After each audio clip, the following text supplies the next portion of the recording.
નમસ્કાર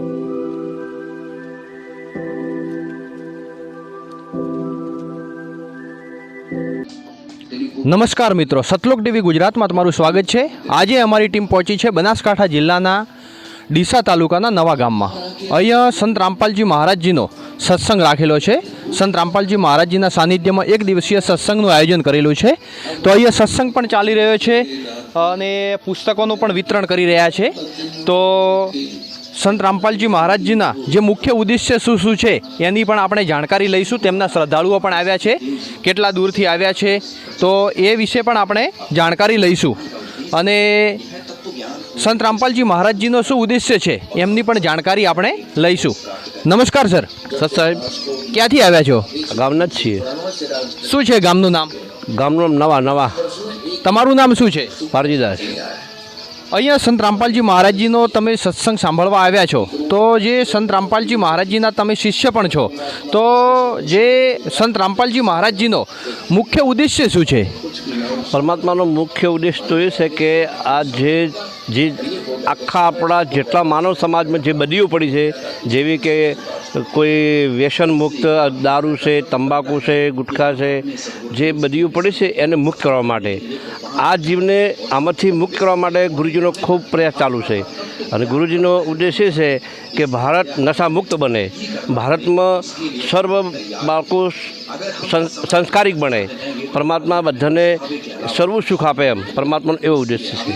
સંત રામપાલજી મહારાજજી તમને શું એવી ભક્તિ વિધિ બતાવે છે અને એ શાસ્ત્રોમાં તમને જે જાણકારી મળે છે, તો સંત રામપાલજી મહારાજજી જે તમને ભક્તિ વિધિ બતાવે છે એ દર્શકોને અમને કહો કે એ શું એવી ભક્તિ બતાવે છે કે એનાથી જે ભક્તોને એમના અમે જાણ્યું કે ભક્તોને પણ લાભ મળે છે, તો એ પણ જાણકારી આપો। પરમાત્મા અમારા ગુરુજી સંત રામપાલજી મહારાજ એમ કહેવામાં આવે છે કે લોકો એવી વાતો કરે છે કે ગુરુજી દેવતાઓને છોડાવે છે ને ભક્તિ ગલત બતાવે છે। એવી વાત નથી। અમારા ગુરુજી સદભક્તિ કરાવે છે। જે દેવતાઓ છે, બ્રહ્મા વિષ્ણુ મહેશ, દુર્ગા છે, ગણપતિ છે, એમની સાધના બતાવે છે। કારણ કે સાધનાથી જ સિદ્ધ થવાય, અને સિદ્ધ થવાય ત્યારે પરમાત્મા, સંત પરમાત્મા, પૂર્ણ પરમાત્મા જે અમારા ગુરુદેવ બતાવે કે પૂર્ણ પરમાત્મા કબીર જે આપણે કબીર સાહેબ છે, જે વેદોમાં વર્ણિત છે, ગીતામાં પણ વર્ણિત છે, શાસ્ત્રો અનુકૂળ ભક્તિ કરાવે છે અમારા ગુરુજી। પરમાત્માની દયાથી એ શાસ્ત્ર અનુકૂળ ભક્તિથી અમને એવા સારા બધા લાભ મળ્યા છે કે જે જીવન જીવવાની અસલી રીત શું હતી એ પણ પ્રાપ્તિ થઈ। બીજું કે સુખની તો વાત જ છોડો, સુખ તો બહુ જ મળ્યું પરમાત્માની દયાથી।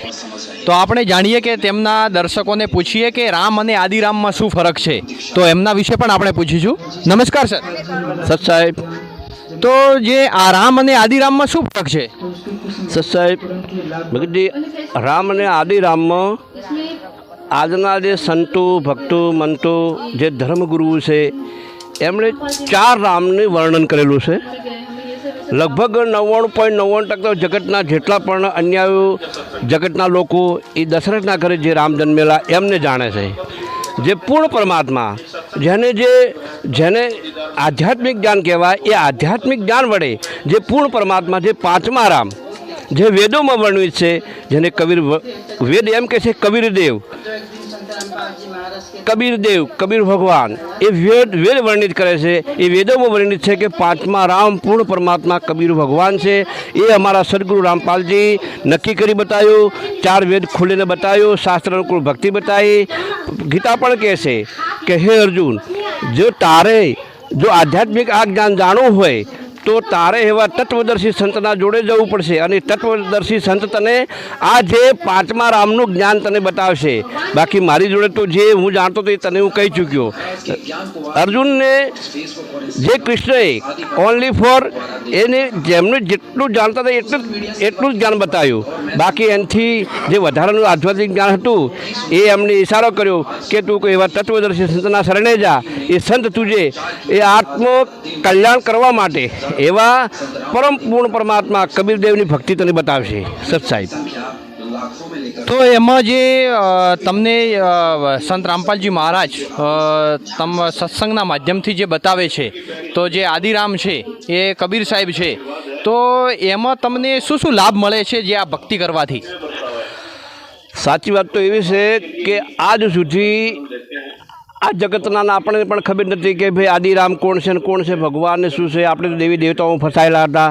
રામની કોઈ વાત આવે તો દશરથના ઘરે રામની વાત આવી જતી, ચાર અમરની વાત આવતી. સંતો એમ કહેતા કોઈ ઘટમાં રામ બોલે છે, કોઈ સર્વવ્યાપક છે, કોઈ નિરાકાર છે.